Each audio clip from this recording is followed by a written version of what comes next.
안녕하세요. 언제나 어려운 미술을 쉽고 재미나게 풀어드리는 레차트의 대원쌤입니다. 오늘은 만화를 훌륭한 현대미술로 승화시킨 작가가 있죠. 바로 로이 리첸슈타인입니다. 바로 그의 이야기를 여러분들에게 들려드릴까 하는데요. 과거에 제가 로이 리첸슈타인에 대한 전반적인 이야기 그리고 그의 작품들에 대해서 이야기를 했었다면 오늘은 그것에 대한 함축본으로 우리가 그의 미술을 감상을 할 때 어떤 점이 굉장히 중요한지, 어떤 점이 특징인지, 다른 작품과 어떤 부분에서 다른지 이런 점들에 대해서 조금 더 구체적이지만 짧고 임팩트 있게 여러분들에게 설명을 드릴까 합니다. 로이 리첸슈타인과 팝아트는 어떤 관계에 있는 것일까요? 로이 리첸슈타인은 1923년에 태어난 미국의 대표적인 팝 아티스트인데요. 그렇다면 미국에 있는 대표적인 팝 아티스트들은 누구였을까요? 바로 그를 포함해서 제임스 로젠퀘스트, 제스퍼 존스, 그리고 앤디 워홀이 있습니다. 이들 미국 팝 아티스트들은 대중적인 어떤 미술을 추구하는데 굉장히 중요한 목표를 가지고 있었습니다. 그렇다면 팝아트는 무엇일까요? 팝아트는 미국과 영국에서 시작된 대중성이 강한 현대미술을 추구하는 그룹이었죠. 이런 팝 아티스트들은 다른 미술과는 어떤 차이가 있었을까요?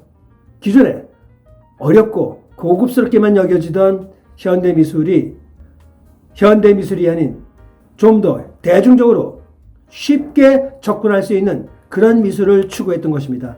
한마디로 팝아트라는 것은 우리 주변에 흔히 볼 수 있는 대중적인 어떤 사물, 주제, 문화 이런 것들에서 아이디어를 얻어서 좀 더 자유롭게 이것이 도저히 미술이 될 수 없는 것 같은 방식으로 표현을 했던 것이 이들의 가장 강력한 특징이었습니다.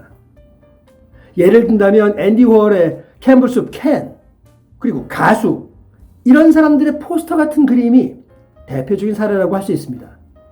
거기에 로이 리첸슈타인은 만화를 이용해서 현대미술을 만들어낸 것입니다. 자, 그렇다면 리첸슈타인의 그림의 특징은 무엇일까요? 기존의 그림에는 어떤 특정한 규칙이 있었습니다.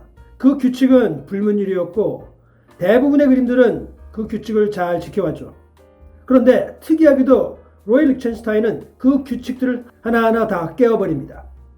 특히나 낭만주의 시절에 보면 그림이 대부분은 실제보다 더 아름답게 과장해서까지 그릴 정도였었습니다.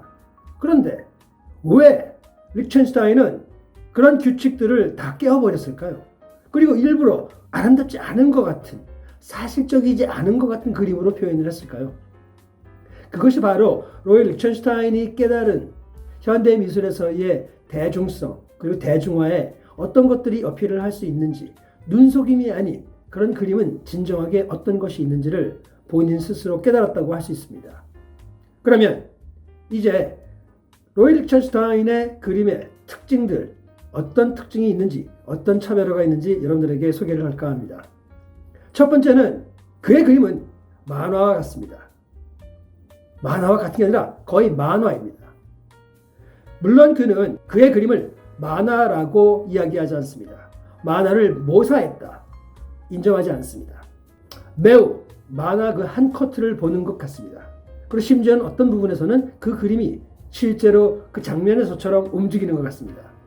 로이 리첸슈타인의 이 그림들은 어떻게 이렇게 만화의 한 커트를 자유롭게 그렸을까요?